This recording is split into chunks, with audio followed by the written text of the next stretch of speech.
ನಮಸ್ಕಾರ. Polity from last pages ತರಗತಿಗಳಿಗೆ ಮತ್ತೊಮ್ಮೆ ಸ್ವಾಗತ. ನಿಮಗೆ ಈಗಾಗಲೇ ನಾವು ಪಾರ್ಟ್ 22, 21, 20 ಮೂರು ಭಾಗಗಳನ್ನು ಪಾಲಿಟಿ ಫ್ರಮ್ ಲಾಸ್ಟ್ ಪೇಜಸ್ ನೋಡ್ತಾ ಇದ್ದೀವಿ. ಈಗ ಭಾಗ ಸಂಖ್ಯೆ 19 ನೋಡೋಣ. ಅದಕ್ಕೆ ಸಂಕೀರ್ಣ ಅಂತೇಳಿ ಹೆಸರು ಕೊಡಲಾಗಿದೆ.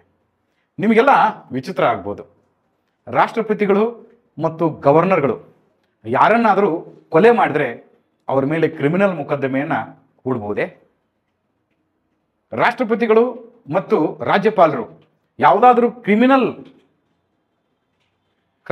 ಕ್ರಮಗಳನ್ನು ಕೈಗೊಂಡ ನಂತರ ಅವರನ್ನು ಜೈಲಿಗೆ ಹಾಕಬಹುದೇ ಎಂಬ ಪ್ರಶ್ನೆಗಳಿಗೆ ಉತ್ತರ ಹೇಳಿ ಅಂತ ನಿಮಗೆ ಕೇಳಿದರೆ, ಆರ್ಟಿಕಲ್ 14 ಕಾನೂನಿನ ಎದುರು ಸರ್ವರು ಸಮಾನರು ಅಂತ ತಿಳ್ಕೊಂಡು ನೀವು ಏನಂತ ಹಾಕ್ತೀರಿ, ಅವನು ರಾಷ್ಟ್ರಪತಿ ಇರಲಿ ಅಥವಾ ರಾಜ್ಯಪಾಲನಿರಲಿ ಅವನನ್ನು ಬಂಧಿಸ್ತಾರೆ, ಜೈಲಿಗೆ ಹಾಕ್ತಾರೆ ಅಂತೇಳಿ.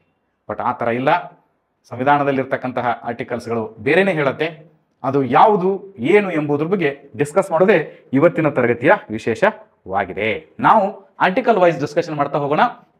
ಆರ್ಟಿಕಲ್ 361 ಕ್ಲಾಸ್ 1 ಪ್ರಕಾರ the president and governor is not answerable to the court of law with regard to the discharge of their official functions. ರಾಷ್ಟ್ರಪತಿಯಾಗಲಿ ಅಥವಾ ರಾಜ್ಯಪಾಲನಾಗಲಿ ತನ್ನ ಅಧಿಕಾರಾವಧಿಯಲ್ಲಿ ಏನೆಲ್ಲ ಅಧಿಕಾರವನ್ನು ಚಲಾಯಿಸ್ತಾನೋ ಅದನ್ನ ಅವನು ನ್ಯಾಯಾಲಯಕ್ಕೆ ಜವಾಬ್ದಾರನಲ್ಲ. ಅವನು ಚಲಾಯಿಸಿರ್ತಕ್ಕಂತಹ ಅಧಿಕಾರವನ್ನ ನ್ಯಾಯಾಲಯದಲ್ಲಿ ಪ್ರಶ್ನಿಸಬಹುದು, ಆದರೆ ಅವನು ಅದಕ್ಕೆ ಜವಾಬ್ದಾರನಲ್ಲ. ಇಲ್ಲಿ ಬಹಳ ಸೂಕ್ಷ್ಮತೆ ಇದೆ, ದಯವಿಟ್ಟು ಅರ್ಥ ಮಾಡಿಕೊಳ್ಳಿ. ಅವನು ಯಾವುದೋ ಒಂದು ಸಂವಿಧಾನದಲ್ಲಿ 99ನೇ ತಿದ್ದುಪಡಿಯನ್ನು ಮಾಡಿದ, ನ್ಯಾಷನಲ್ ಜುಡಿಷಿಯಲ್ ಅಪಾಯಿಂಟ್ಮೆಂಟ್ ಕಮಿಟಿಯನ್ನ ಜಾರಿಗೆ ತಂದ. 99 ತಿದ್ದುಪಡಿ ಆಯಿತು. ಇದರ ವಿರುದ್ಧ ಕೋರ್ಟಿಗೆ ಹೋಗಲಾಯಿತು. ಈ ಒಂದು ತಿದ್ದುಪಡಿಯನ್ನ ನಲ್ ಅಂಡ್ ವೈಡ್ ಮಾಡಲಾಯಿತು. ಆದರೆ ಇದಕ್ಕೆ ಸಹಿ ಹಾಕಿರ್ತಕ್ಕಂತಹ ರಾಷ್ಟ್ರಪತಿಯ ವಿರುದ್ಧ ನ್ಯಾಯಾಲಯಕ್ಕೆ ಹೋಗಲು ಬರುವುದಿಲ್ಲ. ಅದಕ್ಕೆ ಅವನು ಜವಾಬ್ದಾರನೂ ಕೂಡ ಅಲ್ಲ ಅಂತಕ್ಕಂಥದ್ದು ಆರ್ಟಿಕಲ್ 361 ಕ್ಲಾಸ್ 1 ಹೇಳುತ್ತೆ. ಹಾಗಾದ್ರೆ ಮುಂದಿನ ಆರ್ಟಿಕಲ್ಸ್ಗಳು ಏನ್ ಹೇಳುತ್ತೆ ಅಂತ ನೋಡೋಣ. ಆರ್ಟಿಕಲ್ 361 ಕ್ಲಾಸ್ 2 ಏನ್ ಹೇಳುತ್ತೆ? ಬಹಳ important. No criminal actions be initiated against the president or governor so long as they remain in the office. ರಾಷ್ಟ್ರಪತಿ ಮತ್ತು ಗವರ್ನರ್ಗಳು ಅಧಿಕಾರದಲ್ಲಿದ್ದಾಗ ಯಾವುದೇ ಕ್ರಿಮಿನಲ್ ಮೊಕದ್ದಮೆಯನ್ನ ಹೂಡತಕ್ಕದ್ದಲ್ಲ. ನೋಡಿ ಎಷ್ಟು ಅದ್ಭುತ ಅಲ್ಲ. ಒಬ್ಬರನ್ನ ಕೊಲೆ ಮಾಡಿದ್ರು ಕೂಡ ಅವ್ರ ವಿರುದ್ಧ ಕ್ರಿಮಿನಲ್ ಮೊಕದ್ದಮೆಯನ್ನು ಹಾಕೋದಕ್ಕೆ ಸಂವಿಧಾನದಲ್ಲಿ ಅವಕಾಶ ಇಲ್ಲ. ಅದನ್ನು ಹೇಳ್ತಕ್ಕಂಥ ಆರ್ಟಿಕಲ್ 361 ಕ್ಲಾಸ್ 2 ಹೇಳುತ್ತೆ. ಇಂತಹ ಪರಿಮಾಧಿಕಾರವನ್ನ ರಾಷ್ಟ್ರಪತಿ ಮತ್ತು ಗವರ್ನರ್ಗೆ ನೀಡಲಾಗಿದೆ. ಇದನ್ನ ಸಂತೋಷ್ ಹೆಗಡೆ ಅವರು ಬಹಳ ಚೆನ್ನಾಗಿ ಬರೀತಾರೆ. ನಿಮಗೆಲ್ಲ ಗೊತ್ತಿದೆ, ಕರ್ನಾಟಕದಲ್ಲಿ ಲೋಕಾಯುಕ್ತರಾಗಿ ಕೆಲಸ ಮಾಡಿದವರು. King does not do mistakes ಅಂತ ಹೇಳ್ತಾರೆ ಅವರು. King does not do mistakes ಅಂತ. ರಾಜನಾದವನು ಯಾವತ್ತೂ ಕೂಡ ತಪ್ಪನ್ನ ಮಾಡುವುದಿಲ್ಲ. ಇದೆಲ್ಲಿಂದ ಬಂದಿದೆ ಅಂದ್ರೆ ಬ್ರಿಟನ್ ದೇಶದಿಂದ ಬಂದಿರತಕ್ಕಂತಹ ಬಳುವಳಿ ಇದು. ರಾಜನಾದವನು ತಪ್ಪು ಮಾಡುವುದಿಲ್ಲ, ಹಾಗಾಗಿ ಅವನನ್ನ ಕ್ರಿಮಿನಲ್ ಮೊಕದ್ದಮೆಗೆ ಹೂಡಲು ಬರುವುದಿಲ್ಲ ಮತ್ತು ಅವನನ್ನು ಜೈಲಿಗೂ ಕೂಡ ಹಾಕಲು ಬರುವುದಿಲ್ಲ. ಸಂವಿಧಾನದ ಆರ್ಟಿಕಲ್ 361 ಕ್ಲಾಸ್ 2 ಹೇಳುತ್ತೆ. ಮುಂದಿನ ಆರ್ಟಿಕಲ್ ತಿಳ್ಕೊಳ್ಳೋಣ. ಆರ್ಟಿಕಲ್ 361 ಕ್ಲಾಸ್ 3 ಏನ್ ಹೇಳುತ್ತೆ ಅಂದ್ರೆ, no civil proceedings can be initiated against the president or governor after the expiry of the 2 months notice period. ಯಾವ ತರ ಕ್ರಿಮಿನಲ್ ಮೊಕದ್ದಮೆಯನ್ನು ಹೂಡಕ್ ಬರೋದಿಲ್ಲೋ ಅದೇ ರೀತಿಯಾಗಿ ಸಿವಿಲ್ ಮೊಕದ್ದಮೆಗಳನ್ನು ಕೂಡ ಹೂಡೋದಕ್ಕೇನು ಕೂಡ ಪ್ರೆಸಿಡೆಂಟ್ ಮತ್ತು ಗವರ್ನರ್ ಮೇಲೆ ಬರೋದಿಲ್ಲ. ಯಾವಾಗ ಬರುತ್ತೆ ಅಂದ್ರೆ ಅವರಿಗೆ ಮುಂಚಿತವಾಗಿ 2 ತಿಂಗಳ ನೀವು ನೋಟಿಸ್ ಅನ್ನ ಕೊಡಬೇಕು. 2 ತಿಂಗಳ ನೋಟಿಸ್ ಅನ್ನ ಕೊಡಬೇಕು. ಅಷ್ಟರಲ್ಲಿ ಅವರು ಉತ್ತರವನ್ನ ಕೊಡೋದಕ್ಕೆ ಅವಕಾಶ ಇದೆ. ಕೊಡ್ಲಿಲ್ಲ ಅಂದ್ರೆ ಅವರ ವಿರುದ್ಧ ಸಿವಿಲ್ ಪ್ರೊಸೀಡಿಂಗ್ಸ್ ಅನ್ನ ಇನಿಷಿಯೇಟ್ ಮಾಡಬಹುದು. ಹೊರತಾಗಿ ನೇರವಾಗಿ ಅವ್ರ ಮೇಲೆ ಸಿವಿಲ್ ಪ್ರೊಸೀಡಿಂಗ್ಸ್ ಅನ್ನ ಹೂಡೋದಕ್ಕೆ ಬರೋದಿಲ್ಲ. ಆದರೆ ಕ್ರಿಮಿನಲ್ ಅಂತೂ ಹೂಡಕ್ಕೆ ಬರೋದಿಲ್ಲ ಅವರ ಅಧಿಕಾರದಲ್ಲಿ ಇರುವವರೆಗೆ. ಎಂತಹ ಅದ್ಭುತವಾಗಿರ್ತಕ್ಕಂಥ ಅಧಿಕಾರವನ್ನ ರಾಷ್ಟ್ರಪತಿ ಮತ್ತು ರಾಜ್ಯಪಾಲರು ಹೊಂದಿದ್ದಾರೆ. ಅದನ್ನ ಅನುಭವಿಸಬೇಕಾಗಿತ್ತಂದ್ರೆ ನಾವು ರಾಷ್ಟ್ರಪತಿ ಮತ್ತು ರಾಜ್ಯಪಾಲರಾಗಬೇಕು ಅಂತೇಳಿ ನಿಮಗೆ ಮೋಟಿವೇಶನ್ ಆಗ್ಬೇಕು. ಅದಕ್ಕೆ ಹೇಳಿದೆ ನಾನು. ಓಕೆ, ಇನ್ಮೇಲೆ ಆರ್ಟಿಕಲ್ 361 ಕ್ಲಾಸ್ 4 ಏನ್ ಹೇಳುತ್ತೆ ಅಂದ್ರೆ, no process for arrest or imprisonment of president bar governor shall be issued during the term of office. ಅವರು ಎಲ್ಲಿಯವರೆಗೆ ತಮ್ಮ ಅಧಿಕಾರಾವಧಿಯಲ್ಲಿ ಇರ್ತಾರೋ ಅಲ್ಲಿಯವರೆಗೆ ಅವರ ವಿರುದ್ಧ ಬಂಧನ ಮಾಡಲು ಮತ್ತು ಅವರನ್ನ ಜೈಲಿನಲ್ಲಿ ಇಡಲು ಅವಕಾಶಗಳು ಇರುವುದಿಲ್ಲ.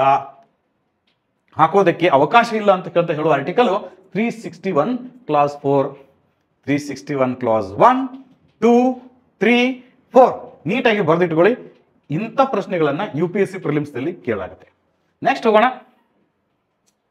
361B ಬಹಳ ಇಂಪಾರ್ಟೆಂಟ್. UPSC ಈಗಾಗಲೇ 2019 ದಲ್ಲಿ ಕ್ವಶನ್ ಆಗಿದೆ.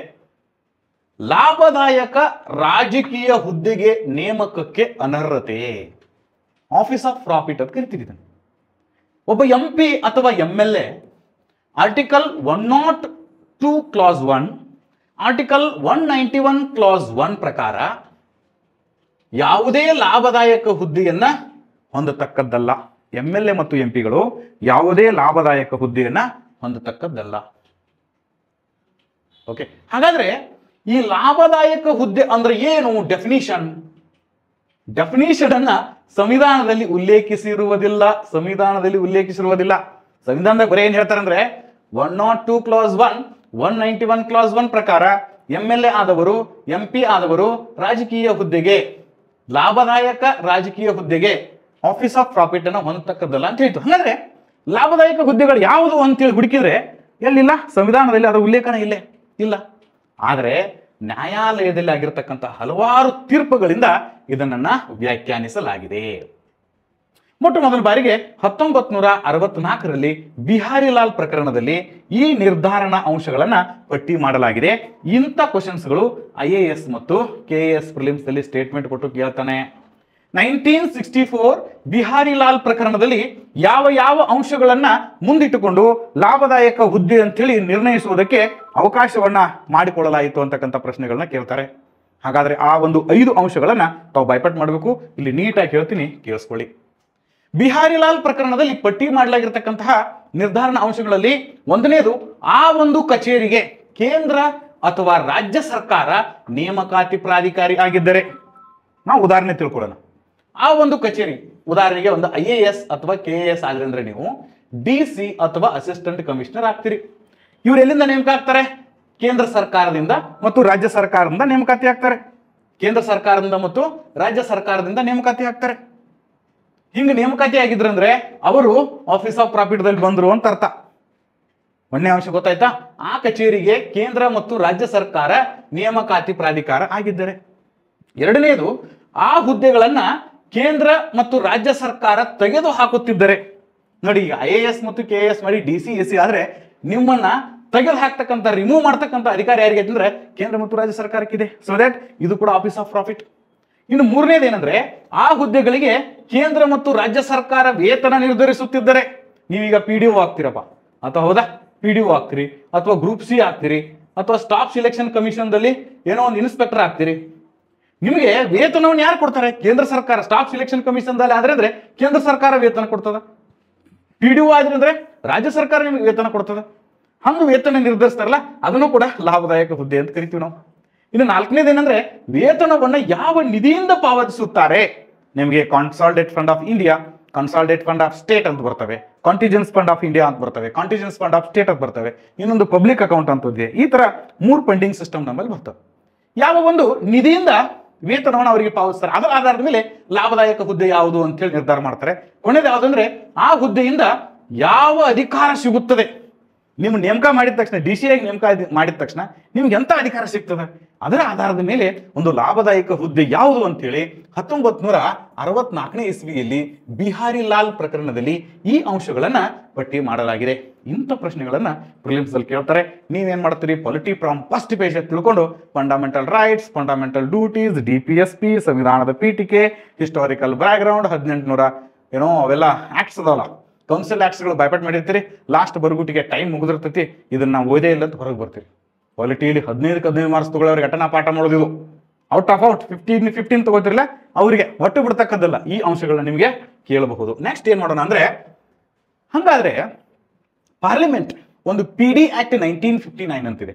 Parliament prevention of disqualification of 1959 ಪ್ರಕಾರ ಕೆಲವೊಂದು ಹುದ್ದೆಗಳಿಗೆ ಈ ಲಾಭದಾಯಕ ಆಫೀಸ್ ಆಫ್ ಪ್ರಾಫಿಟ್, ಲಾಭದಾಯಕ ಹುದ್ದೆಯ ಒಂದು ಇವುಗಳಿಂದ ಏನ್ ಮಾಡಿದೆ ಅಂದ್ರೆ ವಿನಾಯಿತಿಯನ್ನು ನೀಡಿದೆ. ಅದು ಯಾವ್ದಾವ್ದು ಹುದ್ದೆಗಳು? ಮಂತ್ರಿ. ನೋಡಿ, MP ಆದವನು ಅಥವಾ MLA ಆದವನು ಏನಾಗ್ಬೋದು, ಮಂತ್ರಿ ಆಗಬಹುದು, ತೊಂದರೆ ಇಲ್ಲ, ಅದು ಲಾಭದಾಯಕ ಹುದ್ದೆ ಅಲ್ಲ. ಅವನು ವಿರೋಧ ಪಕ್ಷದ ನಾಯಕ ಆಗಬಹುದು. ಓಕೆ, ಅದೇ ರೀತಿ ಆಡಳಿತ ಪಕ್ಷದ ನಾಯಕ ಆಗಬಹುದು, ಅವನು ಸ್ಪೀಕರ್ ಆಗಬಹುದು, MP ಅಥವಾ MLA ಆದವನು. ಇವುಗಳಿಗೆ ಯಾವುದೇ ರೀತಿಯ ಪ್ರಾಬ್ಲಮ್ ಇಲ್ಲ. ಹಂಗೆ ಪಟ್ಟಿ ಮಾಡಿದೆ ಹಲವಾರು ವಿಷಯಗಳನ್ನ, ನಾನು 5-6 ಅಷ್ಟೇ ಸುಮ್ಮನೆ ನಮ್ಮ ಗಮನಕ್ಕೆ ತರಕ್ಕೆ ಬರ್ದಿದ್ದೇನೆ. ವಿಫ್ ಆಗ್ಬೋದು, ಸಚೇತಕರು ಅಂತ ಕರೀತಾರೆ. ಏನಂತ ಕರೀತಾರೆ? ಸಚೇತಕರು. ಕರ್ನಾಟಕ ರಾಜ್ಯದಲ್ಲಿ ಪ್ರಸ್ತುತ ರಾಜ್ಯದ ಮುಖ್ಯ ಸಚೇತಕರು ಯಾರು ಕಮೆಂಟ್ ಮಾಡಿ ನೋಡೋಣ. ನಮ್ಮ ವಿಧಾನಸಭೆ ಮುಖ್ಯ ಸಚೇತಕರು ಯಾರು? ವಿಪ್ ಆಗ್ಬೋದು, ಅದು ಲಾಭದಾಯಕ ಹುದ್ದೆ ಅಲ್ಲ. National commission for schedule caste, schedule tribe, OBC, minority, ಇವುಗಳಿಗೆಲ್ಲ ಚೇರ್ಮನ್ ಮತ್ತು ಮೆಂಬರ್ ಅದಾರಲ್ಲ, ಈ MLA MP ಗಳು ಚೇರ್ಮನ್ ಮತ್ತು ಮೆಂಬರ್ ಆಗ್ಬೋದು, ಅದು ಲಾಭದಾಯಕ ಹುದ್ದೆ ಅಲ್ಲ ಅಂತೇಳಿ ವಿನಾಯಿತಿ ನೀಡಲಾಗಿದೆ. ಪ್ಲಾನಿಂಗ್ ಕಮಿಷನ್ ಅಂತ ಮೊದಲಿತ್ತು, ಈಗ ನೀತಿ ಆಯೋಗ ಅಂತ ಬಂದಿದೆ, ಅದಕ್ಕೆ ವೈಸ್ ಚೇರ್ಮನ್ ಇರ್ತಾರೆ, ಅದು ಲಾಭದಾಯಕ ಹುದ್ದೆ ಅಲ್ಲ. ಅದಕ್ಕೆ MLA MP ಗಳು ಕೂಡ ಚೇರ್ಮನ್ ಆಗಬಹುದು. ಸಾರಿ, ಚೇರ್ಮನ್ ಆಗಿ ಬರಂಗಿಲ್ಲ, ಯಾಕಂದ್ರೆ ನೀತಿ ಆಯೋಗದ ಚೇರ್ಮನ್ ಯಾರು ಇರ್ತಾರೆ? ಪ್ರಧಾನಮಂತ್ರಿಗಳು ಇರ್ತಾರೆ. ವಿಶ್ವವಿದ್ಯಾಲಯದಲ್ಲಿ ಸಿಂಡಿಕೇಟ್ ಮತ್ತು ಸೆನೆಟ್ ಮೆಂಬರ್ಸ್ಗಳು ಇರ್ತಾರಲ್ಲ, ಅವರು ಕೂಡ MLA MP ಗಳಾಗಬಹುದು, ಅದು ಲಾಭದಾಯಕ ಹುದ್ದೆ ಅಲ್ಲ. ಈ ತರ ಹಲವಾರು ಹುದ್ದೆಗಳನ್ನ 1959 ಈ ಒಂದು ಪಾರ್ಲಿಮೆಂಟ್ PD ಆಕ್ಟ್ 1959 ಏನ್ ಮಾಡಿದೆ? ವಿನಾಯಿತಿ ಕೊಟ್ಟಿದೆ. ಇದು 5 ಬಾರಿ ಇಲ್ಲಿಯವರೆಗೆ ತಿದ್ದುಪಡಿಯಾಗಿದೆ, 5 ಟೈಮ್ಸ್ ಇದು ತಿದ್ದುಪಡಿಯಾಗಿದೆ. ಈ ಎಲ್ಲ ಅಂಶಗಳನ್ನ ಒಳಗೊಂಡು 2019 ಇಸ್ವಿಯಲ್ಲಿ UPSC ಪರೀಕ್ಷೆಯಲ್ಲಿ ಒಂದು ಕ್ವಶನ್ ಕೇಳ್ತಾನೆ. Consider the following statements.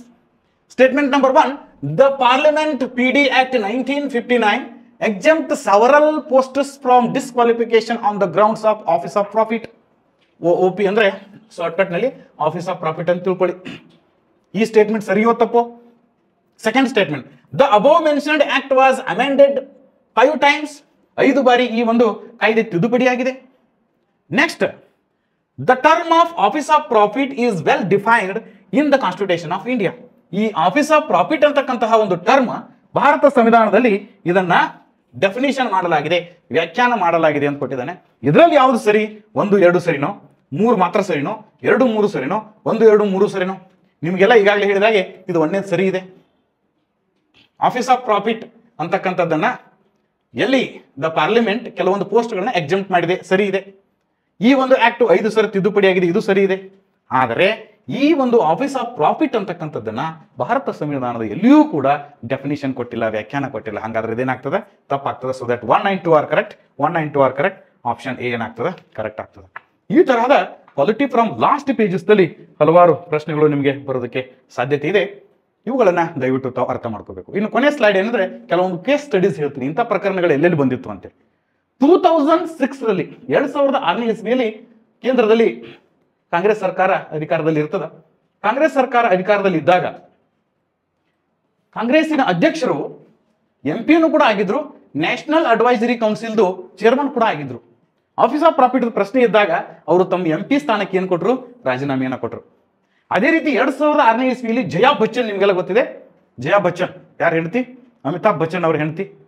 ಇವರು MP ಇದ್ದು ಉತ್ತರ ಪ್ರದೇಶದ ಫಿಲ್ಮ್ ಡೆವಲಪ್ಮೆಂಟ್ ಕಾರ್ಪೊರೇಷನ್ ಚೇರ್ಮನ್ ಆಗಿದ್ರು. ಇದು ಕೂಡ ಆಫೀಸ್ ಆಫ್ ಪ್ರಾಫಿಟ್ ಅಂತಕ್ಕಂಥ ವಿಷಯ ಬಂದಾಗ ಅವರು UPಯ ಫಿಲ್ಮ್ ಡೆವಲಪ್ಮೆಂಟ್ ಕಾರ್ಪೊರೇಷನ್ ಚೇರ್ಮನ್ಗೆ ರಾಜೀನಾಮೆಯನ್ನು ಕೊಡ್ತಾರೆ.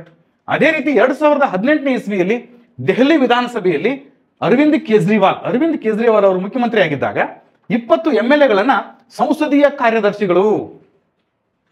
ಕಾರ್ಯದರ್ಶಿಗಳು ಅಂತೇಳಿ ಹುದ್ದೆಗೆ ನೇಮಕಾತಿ ಮಾಡ್ತಾರೆ. ಈ ಸಂಸದೀಯ ಕಾರ್ಯದರ್ಶಿಗಳು ಹುದ್ದೆ ಕೂಡ ಒಂದು ಆಫೀಸ್ ಆಫ್ ಪ್ರಾಫಿಟ್ ಅಂತ ತಿಳ್ಕೊಂಡು PIL ಹೋದಾಗ ಇಲೆಕ್ಷನ್ ಕಮಿಷನ್ ಆಫ್ ಇಂಡಿಯಾಗೆ ಮನವಿ ಕೊಟ್ಟಾಗ ಇಲೆಕ್ಷನ್ ಕಮಿಷನ್ ಆಫ್ ಇಂಡಿಯಾ ಏನ್ ಮಾಡ್ತದೆ? ಶಿಫಾರಸ್ ಮಾಡ್ತದ, ಸಂಸದೀಯ ಕಾರ್ಯದರ್ಶಿ ಹುದ್ದೆಗಳು ಆಫೀಸ್ ಆಫ್ ಪ್ರಾಫಿಟ್ ಆಗಿದೆ, ಸೊ ದಟ್ ಏನ್ ಮಾಡಿ ಆ ಹುದ್ದೆಯನ್ನ ರದ್ದು ಮಾಡಿ ಅಂತೇಳಿ ತೀರ್ಮಾನವನ್ನ ಕೊಡ್ತದೆ. This is all about part number 19. ಸಂಕೀರ್ಣ ರಾಷ್ಟ್ರಪತಿ ರಾಜ್ಯಪಾಲರಿಗೆ ಇರತಕ್ಕಂತಹ ಪರಮಾಧಿಕಾರಿಗಳು ಜೊತೆಗೆ ಲಾಭದಾಯಕ ಹುದ್ದೆಗಳ ಬಗ್ಗೆ ಇಷ್ಟೆಲ್ಲ ಮಾಹಿತಿಯನ್ನು ತಿಳ್ಕೊಂಡಿದ್ದೀರಿ. ಈ ಮಾಹಿತಿಗಳು ನಿಮ್ಗೆ ಹೊಸದು ಆಗಿತ್ತಂದ್ರೆ ನಾನು ಇದೇ ಮೊದಲ ಬಾರಿಗೆ ಇಂಥ ವಿಷಯವನ್ನು ತಿಳ್ಕೊಂಡಿದ್ದೀನಿ ಅಂತ ಕಮೆಂಟ್ ಮಾಡಿ. ಈ ಒಂದು ಕಮೆಂಟ್ನಿಂದ ನಾನು ಇನ್ನೂ ಕೂಡ ಅತಿ ಹೆಚ್ಚು ಓದಿ ಅನ್ಸೀನ್ ಟಾಪಿಕ್ಸ್ಗಳನ್ನ ಯಾರೂ ಇಲ್ಲಿಯವರೆಗೆ ಹೇಳಿಲ್ಲವೋ ಅಂತ ಟಾಪಿಕ್ಸ್ಗಳನ್ನ ನಿಮ್ಗೆ ಹೇಳೋದಕ್ಕೆ ಪ್ರಯತ್ನ ಪಡ್ತೀನಿ ಅಂತ ಹೇಳ್ತಾ ಈ ಒಂದು ಸೆಷನ್ ಮುಕ್ತಾಯ ಮಾಡ್ತಾ ಇದ್ದೀನಿ. All the best.